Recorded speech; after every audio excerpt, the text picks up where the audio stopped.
It is May 9th, 2020, and I am all caught up. Promised I'd make a video a day, and as you can see, my COVID-19 quarantine here will not cooperate. This is part 2 of my playlist I listen to when I'm depressed. And the videos, if you watch the other ones, you see that the videos I talk about will follow. Number 5, Please Remember Me by Tim McGraw. Now, this is a very important song to me because I had a long-distance relationship, a girlfriend, who lived in Florida. And I actually traveled on to see her. And this was our song. And to think of it, it was a bad omen because it was not a terrible breakup, but a very weird breakup that I don't really want to get into here. But the song, I remember, like, whenever I'm hearing it for years, crying. I was in a Target once. Please Remember Me by Tim McGraw. You'll find better love, strong as it ever was, deep as the river runs, warm as the morning sun. Please remember me. I still haven't found better love, strong as it ever was. But I don't think it's impossible like my depression is trying to make it seem. I do believe that I will find love. I actually had a dream once after I prayed to God, and I am a Christian, which I will make a video about my faith. Basically, I was at the church my ancestors built, and my pastor was there, and I was all dressed up, and I said, hey, am I not going to get married today? And he said, no, not today. He will, but it will be on his time. So I know that I'll find. I just have to get over this cycle of rejection and isolation. Number 4, It's All Right, Mom, I'm Only Bleeding by Roger McGowan. This was from the Easy Rider soundtrack. And my parents were baby boomers, and they had Jefferson Airplane, the Woodstock album, and early Led Zeppelin, etc. And I just love this because it's so powerful, it's forlorn, it's rat-a-tat-tat. Temptation's page flies out the door. You follow, find yourself at war. Watch waterfalls of pity roar. You feel the moan, but not unlike before. You discover that you'd just be one more person crying. So don't fear if you hear a foreign sound to your ear. It's all right, Ma. I'm only sighing. And whenever I feel a depression rage, I listen to the song. Number 3, One Life. I am not ashamed to say it. I am a soap opera fan. I don't currently watch soap operas, but I was an ABC soap opera fan. And I stopped watching soaps after they canceled One Life to Live. And One Life to Live was my show.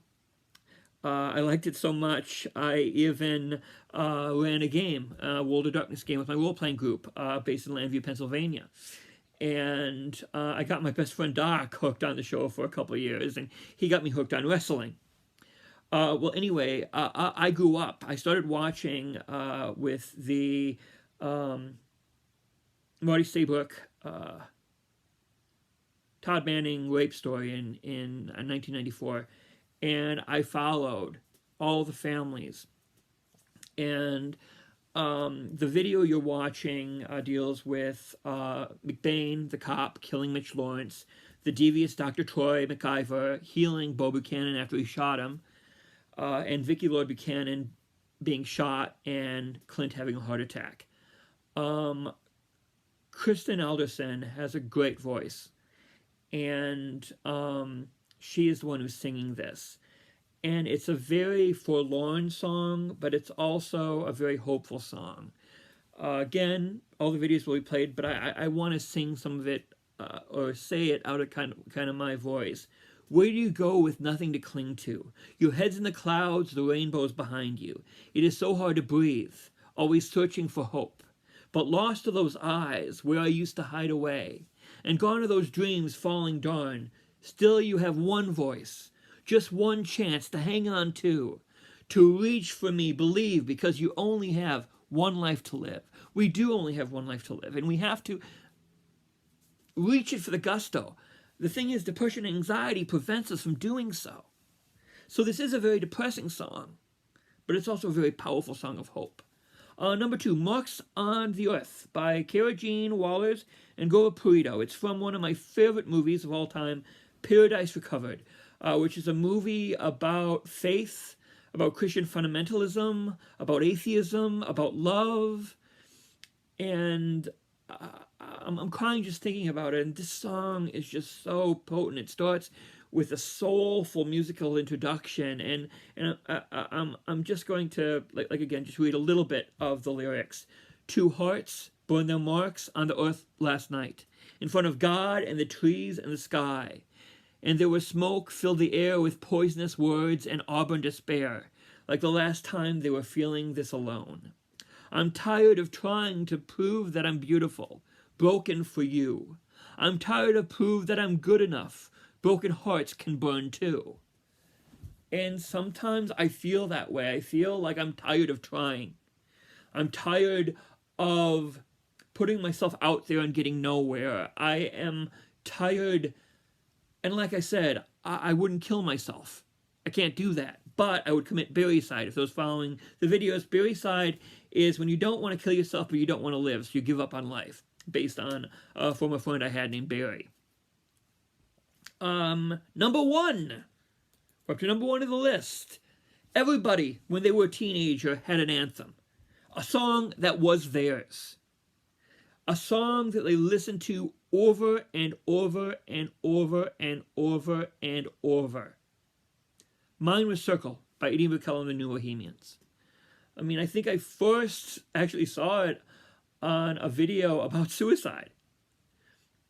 And I've been trying to find that after-school special for a long time, and I couldn't. So if you know what it is, please help me find it. But it's so potent about depression and isolation. I quit. I give up. Nothing's good enough for anybody else, it seems. And I quit. I give up. Nothing's good enough for anybody else, it seems. And being alone is the best way to be. When I'm by myself, it's the best way to be. When I'm all alone, it's the best way to be. When I'm all by myself, nobody else can say goodbye. At James Madison Memorial, I listened to this song on my CD Walkman over and over again. This was my anthem. I even asked the DJ to play it at a school dance, which I don't know what the DJ thought or my classmates thought about it. I mean, maybe it was a cry for help. But this song, when I listened to it, I am that scared 14-year-old or 15-year-old again. I mean, this theme was the anthem of my adolescence. And the adolescence is such an important time forming your identity, and such an important time for someone who has a mental illness. But don't worry, not all is depression. I will, later on, make my videos of top 10 rallying anthems that lift me up.